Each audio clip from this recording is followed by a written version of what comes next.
नमस्कार दोस्तों, स्वागत है आपका वनडे एग्जाम सेंटर में।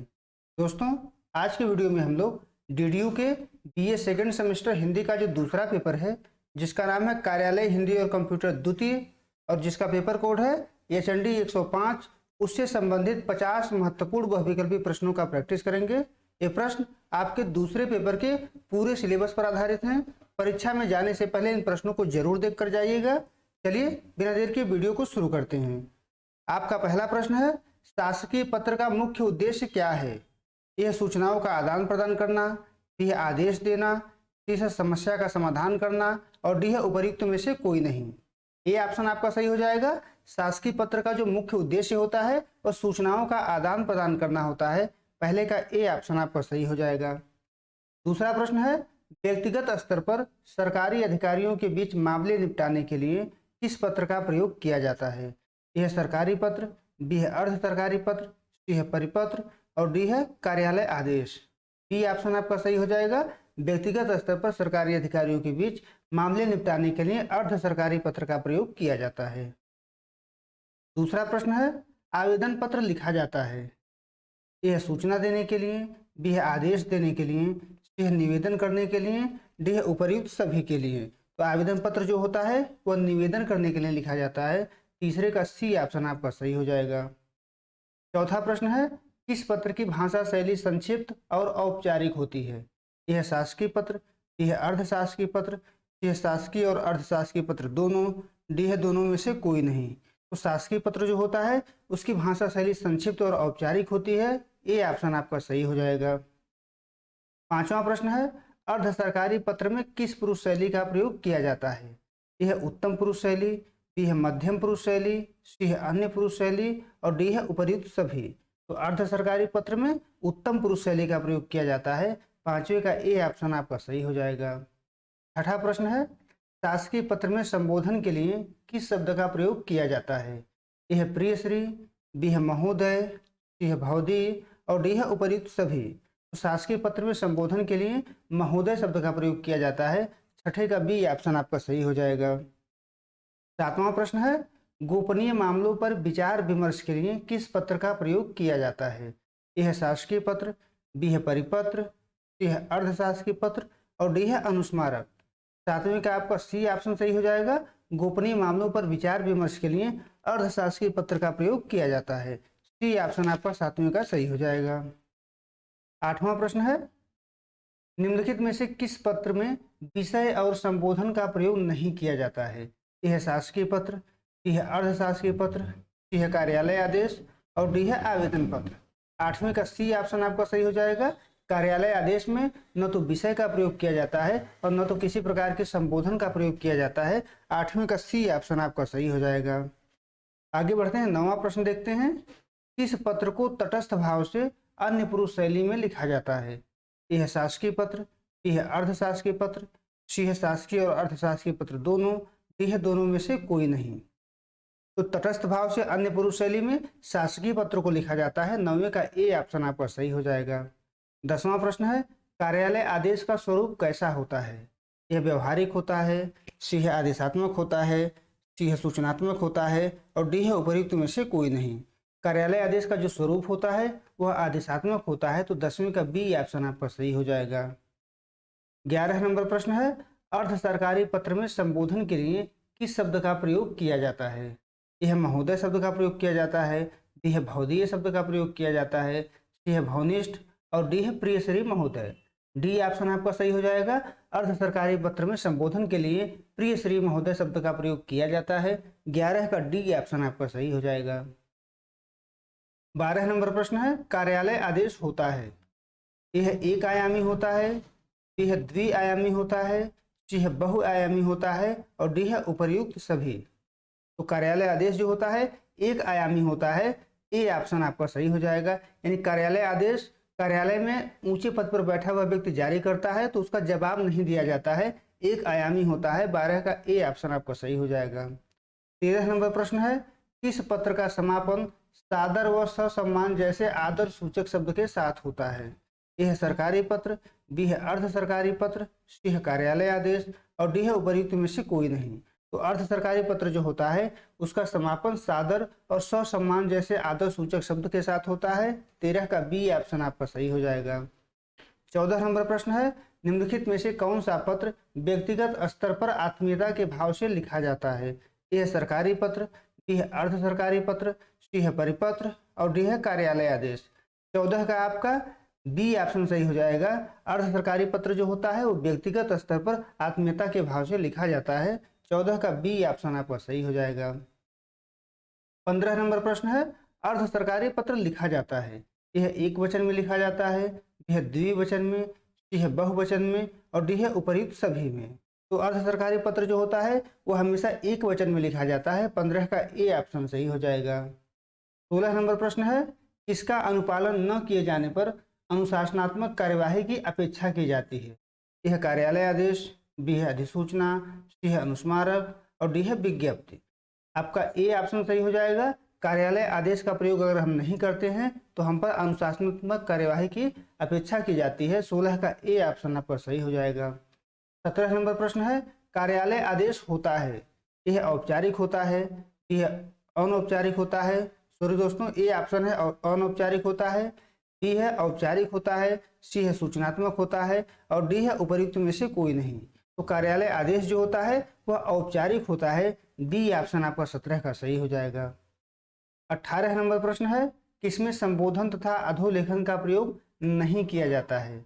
यह सरकारी पत्र में, बी है अधिसूचना में, सी है अर्ध सरकारी पत्र में और डी है परिपत्र में। आपका सही उत्तर हो जाएगा ऑप्शन बी, यानी अधिसूचना में न तो संबोधन का प्रयोग किया जाता है न तो अधोलेखन का प्रयोग किया जाता है। 18 का बी ऑप्शन आपका सही हो जाएगा। 19 नंबर प्रश्न है, कार्यालय ज्ञाप में किस पुरुष शैली का प्रयोग किया जाता है? यह है उत्तम पुरुष शैली, बी है मध्यम पुरुष शैली, सी है अन्य पुरुष शैली और डी है उपर्युक्त सभी। तो कार्यालय ज्ञाप में अन्य पुरुष शैली का प्रयोग किया जाता है। 19 का सी ऑप्शन आपका सही हो जाएगा। 20वां प्रश्न है, अर्ध सरकारी पत्र होती है, यह औपचारिक, बी है अनौपचारिक, सी है दोनों, डी है दोनों में से कोई नहीं। तो जो अर्ध सरकारी पत्र होता है वह अनौपचारिक होता है। 20वें का बी ऑप्शन आपका सही हो जाएगा। 21 नंबर प्रश्न है, अधिसूचना किस पुरुष शैली में लिखी जाती है? यह उत्तम पुरुष शैली, बी है मध्यम पुरुष शैली, सी है अन्य पुरुष शैली, डी है उपर्युक्त सभी। तो अधिसूचना जो होता है अन्य पुरुष शैली में लिखा जाता है। 21 का सी ऑप्शन आपका सही हो जाएगा। 22 नंबर प्रश्न है, शासन द्वारा जन सामान्य तक सीधे सूचनाओं को प्रेषित करने हेतु किसका प्रयोग किया जाता है? यह परिपत्र का, बी है अनुस्मारक का, सी है कार्यालय आदेश का और डी है प्रेस विज्ञप्ति का। तो शासन के द्वारा जन सामान्य तक सूचनाओं को पहुंचाने के लिए प्रेस विज्ञप्ति का प्रयोग किया जाता है। 22 का डी ऑप्शन आपका सही हो जाएगा। 23 नंबर प्रश्न है, अधिसूचना के संदर्भ में क्या सत्य है? यह सूचनार्थ होता है, डी है एक आयामी होता है, सी है इसमें काट छाट नहीं की जा सकती है, डी है उपर्युक्त सभी। तो डी ऑप्शन सही हो जाएगा। अधिसूचना के संदर्भ में ऊपर जो तीनों कथन दिए गए हैं तीनों सही हैं। 23 का डी ऑप्शन सही हो जाएगा। 24 नंबर प्रश्न है, सरकार द्वारा किसी कार्य को कराने के लिए तथा ठेकेदारों को आमंत्रित करने के लिए जारी की जाने वाली सूचना को क्या कहते हैं? यह कार्यालय आदेश, डी है विज्ञापन, सी है निविदा और डी है संकल्प। निविदा कहा जाता है। तो 24 का सी ऑप्शन सही हो जाएगा। 25 नंबर प्रश्न है, प्रेस विज्ञप्ति के बारे में सत्य है। आपको बताना है कि प्रेस विज्ञप्ति के बारे में इसमें से कौन सा कथन सत्य है। यह औपचारिक होता है, यह समाचार पत्र की ओर से इसमें कोई फेरबदल नहीं किया जा सकता है, डी है इसे नियत तारीख को ही प्रकाशित किया जाता है, डी है उपर्युक्त सभी। तो डी ऑप्शन आपका सही हो जाएगा। प्रेस विज्ञप्ति के बारे में ऊपर जो तीनों कथन दिए गए हैं तीनों कथन सत्य है। 25 का डी ऑप्शन आपका सही हो जाएगा। निविदा को अंग्रेजी में क्या कहते हैं? यह टेंडर, बी है एडवर्टाइजमेंट, सी है नोटिफिकेशन और डी है उपर्युक्त में से कोई नहीं। तो निविदा को अंग्रेजी में टेंडर कहा जाता है। 26 का ए ऑप्शन आपका सही हो जाएगा। 27 नंबर प्रश्न है, कार्यालय में प्रयोग किए जाने वाले पत्रों को अंतिम रूप देने से पहले जो उसका कच्चा रूप तैयार किया जाता है उसे क्या कहते हैं? यह प्रतिवेदन, बी है प्रारूपण, सी है संक्षेपण और डी है पल्लवन। बी ऑप्शन आपका सही हो जाएगा। कार्यालय में जो पत्र तैयार किया जाता है उसको अंतिम रूप देने से पहले जो कच्चा माल होता है उसको प्रारूपण के नाम से जाना जाता है। 27 का बी ऑप्शन आपका सही हो जाएगा। 28 नंबर प्रश्न है, प्रारूपण को अंग्रेजी में क्या कहते हैं? तो प्रारूपण को अंग्रेजी में ड्राफ्टिंग कहते हैं। 28 का ए ऑप्शन आपका सही हो जाएगा। 29 नंबर प्रश्न है, टिप्पणी या टिप्पण लिखने का संबंध किससे होता है? तो टिप्पणी या टिप्पण लिखने का जो संबंध है वो कार्यालयीय कार्यप्रणाली से होता है। 29 का ए ऑप्शन आपका सही हो जाएगा। 30 नंबर प्रश्न है, टिप्पणी को अंग्रेजी में किस नाम से जाना जाता है? तो टिप्पणी को अंग्रेजी में नोटिंग कहते हैं। डी ऑप्शन आपका सही हो जाएगा। 31 नंबर प्रश्न है, संक्षेपण का अर्थ होता है? संक्षेपण का अर्थ होता है संक्षेप कर देना या छोटा कर देना। तो 31 का ए ऑप्शन आपका सही हो जाएगा। 32 नंबर प्रश्न है, संक्षेपण को अंग्रेजी में क्या कहते हैं? तो संक्षेपण को अंग्रेजी में प्रिसाइज के नाम से जाना जाता है। 32 का सी ऑप्शन आपका सही हो जाएगा। 33 नंबर प्रश्न है, संक्षेपण में किस पुरुष शैली का प्रयोग किया जाता है? तो संक्षेपण में अन्य पुरुष शैली का प्रयोग किया जाता है। 33 का सी ऑप्शन आपका सही हो जाएगा। 34 नंबर प्रश्न है, पल्लवन का अर्थ क्या होता है? पल्लवन का अर्थ होता है अर्थ का विस्तार। तो 34 का ए ऑप्शन आपका सही हो जाएगा। 35 नंबर प्रश्न है, पल्लवन को अंग्रेजी में क्या कहते हैं? पल्लवन को अंग्रेजी में एप्लीफिकेशन कहते हैं। सी ऑप्शन आपका 35 का सही हो जाएगा। 36 नंबर प्रश्न है, पल्लवन का मूल भाव किस पुरुष में होना चाहिए? तो पल्लवन का जो मूल भाव होता है वो अन्य पुरुष शैली में होना चाहिए। 36 का सी ऑप्शन आपका सही हो जाएगा। 37 नंबर प्रश्न है, प्रतिवेदन को अंग्रेजी में क्या कहते हैं? प्रतिवेदन को अंग्रेजी में रिपोर्टिंग के नाम से जाना जाता है। 37 का डी ऑप्शन आपका सही हो जाएगा। 38 नंबर प्रश्न है, पुराने पत्रों को याद दिलाने के लिए किसका प्रयोग किया जाता है? तो पुराने पत्रों को याद दिलाने के लिए अनुस्मारक का प्रयोग किया जाता है। 38 का बी ऑप्शन आपका सही हो जाएगा। 39 नंबर प्रश्न है, निम्न में से कौन सी पत्रिका इंटरनेट पर उपलब्ध है? ए है आलोचना, बी है बनास जन, सी है आजकल और डी है उपर्युक्त सभी। तो तीनों पत्रिकाएं जो है इंटरनेट पर उपलब्ध हैं। डी ऑप्शन आपका 39 का सही हो जाएगा। 40 नंबर प्रश्न है, निम्न में से ई शिक्षा की चुनौती है? ए है छात्रों का अवसादग्रस्त हो जाना, बी है दोषपूर्ण इंटरनेट कनेक्शन, सी है ग्रामीण क्षेत्र में इंफ्रा का अभाव और डी है उपर्युक्त सभी। तो तीनों ई शिक्षा की चुनौती बता रहे हैं। 40 का डी ऑप्शन आपका सही हो जाएगा। 41 नंबर प्रश्न है, विकिपीडिया का हिंदी संस्करण कब शुरू हुआ था?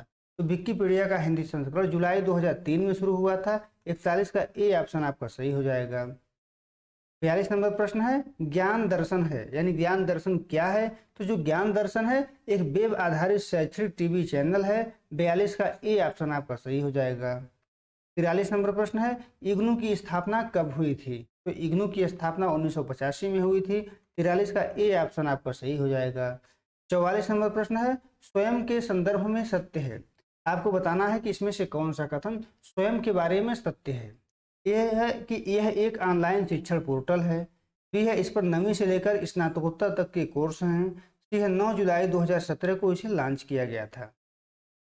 डी है उपर्युक्त सभी। डी ऑप्शन आपका सही हो जाएगा। स्वयं के बारे में ऊपर जो तीनों कथन दिया गया है तीनों कथन सत्य है। तो 44 का डी ऑप्शन सही हो जाएगा। 45 नंबर प्रश्न है, स्वयं प्रभा क्या है? तो स्वयं प्रभा डीटीएच आधारित 32 टीवी चैनलों का समूह है। बी ऑप्शन आपका सही हो जाएगा।